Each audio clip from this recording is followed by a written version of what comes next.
Hey folks, Fernando Jr. video for the Modern Survivalist, and in this video I'm going to be talking about optics, red dots, holographic sights, lights, and lasers. What is it that you need? What is it that makes sense to have? Now, I'll say this right away, I'm no expert. There's guys that know a ton more about this sort of stuff. I have been shooting for quite a while though, and I know a couple things that you may want to keep in mind that may be helpful. So let's get right to it. Now, the first thing most people do when they buy a firearm, and most people in a budget will probably go with something used. Many times that's something like a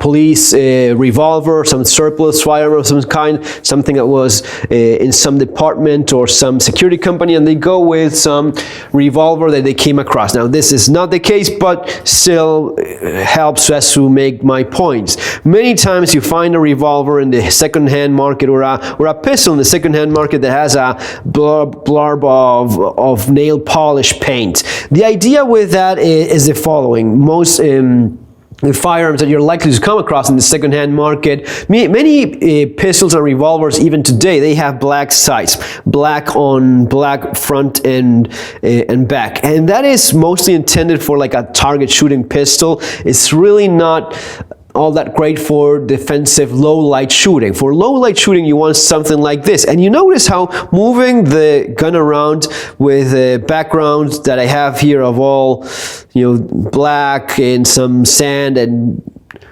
that sort of color, it's still very noticeable. That's because orange, bright orange, is actually very visible. Now, some of these that you come across are just a little bit of red paint, some red nail polish. That really doesn't do much of a great job. My advice is actually something that I have done myself here in this revolver, and something that I've explained in Street Survival Skills, which is 3 layers of white nail polish followed by a layer of orange nail polish paint. So 3 layers of this white stuff in 1 layer of bright orange. That is going to be giving you a much brighter front sight. It's super simple. Try to be tidy about it. Don't make a big old mess. But if you're tidy about it, light will reflect much better. If you're happy with the results, one of the things you can do is using a little bit of crazy glue. Some of that stuff, you put a little bit of that on top, and that's going to be making it for a lot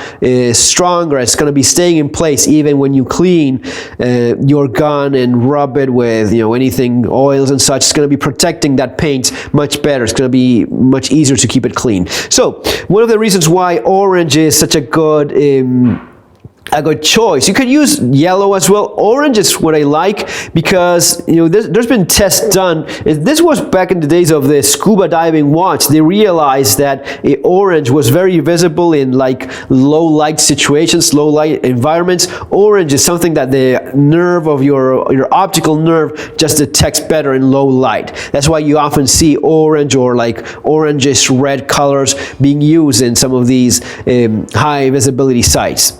So besides that, one of the things you realize when you move on to something a little bit more like a Glock pistol is that the sights that you have are really not all that great. And what I'm talking specifically here are about the plastic rear sights in some Glocks. Now, they do work, but for some of the tactical shooting drills and techniques that you may end up practicing if you take these classes, which you most definitely should, stuff like catching the rear sight on your belt and chambering around or clearing a malfunction, that is a real thing. Yes, you've probably seen it in John Wick. Now, the reason why you saw that in John Wick and a pile of other movies is that the technical advisor for said movies told them about those techniques. They said, yes, this would look cool on camera, and it's a real thing. And in fact, it is. There's a number of possible scenarios where you may end up being injured in one hand, or you have to just chamber around somehow. I think in Mad Max, he used like the boot while fighting someone and chamber around like that. It is a real, honest to God technique that you practice in some of these defensive courses. Now, one of the things I saw firsthand in one of my classes was someone that did that with a plastic sight, and it came clean off. A brand new Glock. The guy did like that in his belt, and the rear sight came off. that was the only time I saw it, but I did see it, and it was quite an eye-opener. Basically, what I'm saying, guys, is if you have plastic sights, replace those with metal ones. And if you're going to be replacing those, replace those with night sights, something like this. These are, what is it? This like a True Dot. True Dot is the one that I've been using in my Glock since day one. There's probably better out there. This just works for me. What I do is have a green on the front post and orange on the back. In the first Glock I had orange up front. I thought it would be cool to have a very bright orange dot up front. That's not what ended up happening. It's actually a lot more visible to have green up front and orange on the back, and that way you can differentiate between those two and know which one is each one. So that is the advice in terms of your handgun. You definitely want to get night sights. That is, think of the possibilities of having to use the gun in low light situations at night. You want to know where you're going to be aiming. You want to know what is it that you're going to be hitting. You want to see those sights, and night sights allow you to do that. Even if it's just a low light situation, just a lot more visible. These pop a lot more. Of course, now it's in the middle of the day, but at night these pop out a lot more, very, very visible. Even so as to know what, find your gun if you have it like in a closet or something like that. And it's at night, these you will easily see in the middle of the night. Then you have stuff like a flashlight. This is something you want to add to your defensive pistol. There's a reason why police, tactical units all over the world use flashlights in their guns. One of the things someone was commenting was, oh, but you should have like a separate light, because this way you're pointing at people with your flashlight. Well, you really shouldn't be doing that, but you have quite a bit of spill in your light, so you could go with a low ready, and the spill would allow you to somewhat see. And besides, your finger should be off the trigger guard at all times until you're ready to shoot. So, and the gun does not accidentally or fire itself on its own. It has no life of its own. So as long as you don't put the finger on the trigger guard and pull the trigger, the gun is not going to be firing itself. So be a little bit careful with that. And besides, you're going to be using this depending on the situation. You're not going to be turning it on and running around with the flashlight on. You're going to be using it in certain moments where it's to your advantage to have this on. So as to identify a target before actually shooting it, if you have to do that, maybe so as to have a little bit more control of the situation with a very bright light in some dark environment. The possibilities, the scenarios are many, but you want to have a light. Now this one has, and I don't know if you could see it, that has a laser there. And the laser is not a gimmick. It's actually useful if you're going to be covering your target with your light. It helps that you actually know where that round is going to be hitting if you actually pull the trigger. It kind of makes things a little bit easier. Sure, we're all used to using, or at least we all should be used to using your iron sights, but that red dot does help, and you should zero that to, depending on where you live. You know, if you live in a smaller apartment, maybe it's going to be like 10 yards or so, some closer distance, maybe a bit further down range if you have greater distances, and if you live in more of a rural place or have a big home. That's something that you have to decide yourself, but it is an advantage. It is a thing. The laser can be quite useful for a lot of people to actually know where that bullet's going to be hitting if you actually press a trigger at certain distances. Now, moving on, there's also the idea, well, this possibility of using red dots, holographic sights, all that stuff. What is it that you actually need or not?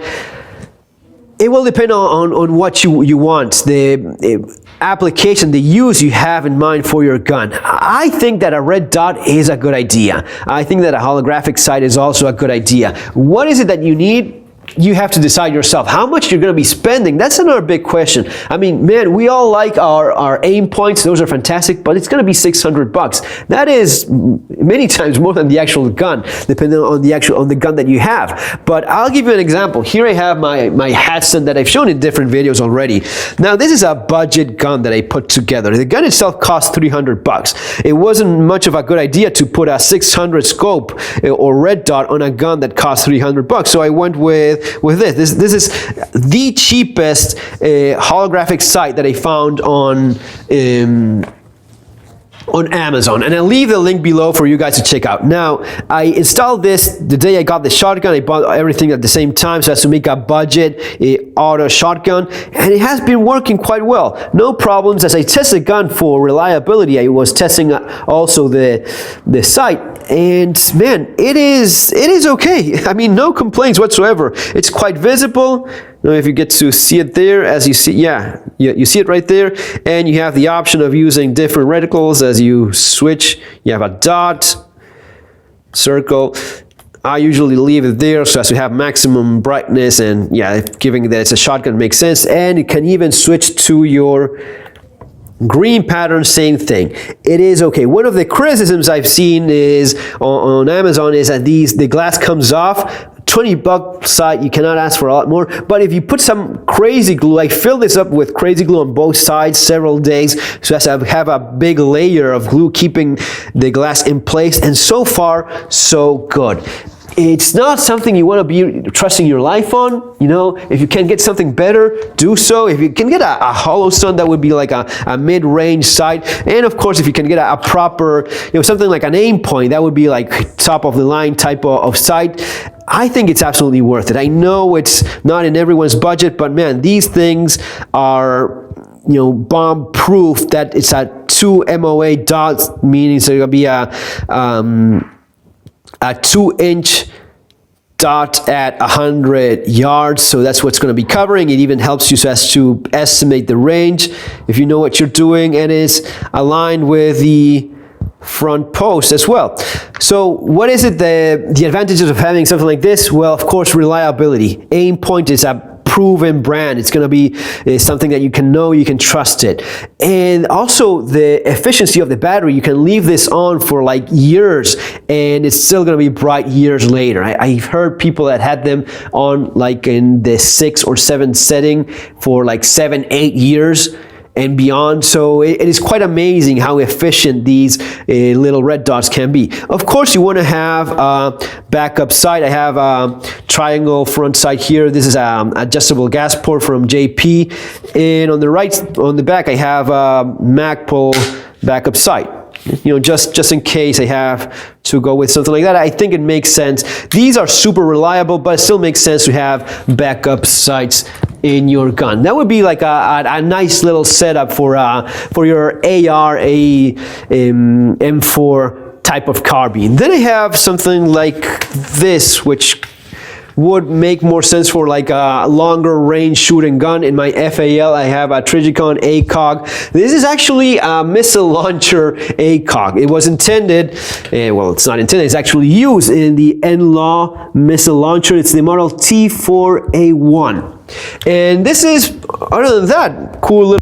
It's just your typical ACOG. It has a fiber optic and the radioactive material that, of course, as time goes by, does degrade and it's not as bright. But this is super efficient. Let me see if I can get this to actually, I have the tripod there. And let me see if I get this to work properly. I'll just take the camera up from there. So it is quite bright. As you see, it's just a 2.5 magnification. It's nothing too excessive, but it is super visible, as you see. And this is just using the natural light that is in the room. It is super, super bright. And once you get used to it, this is the ACOG is pretty cool. Once you get used to it, if you have the right stance, even when focusing your sight on the target, as you move around, you see that red dot, or that red V. This is this chevron red. You see that red V kind of floating in front of your target, or on top of your target actually. So it works as magnification for a longer shot, and if you know what you're doing, if you practice with it, you can very effectively use this for more of a close quarter type of shooting. It just you focus on the target, and if you have your eyes properly aligned, you'll see that red V on top of your target. target. So pretty cool as well. My advice would be go with something like that. Go with the Aimpoint.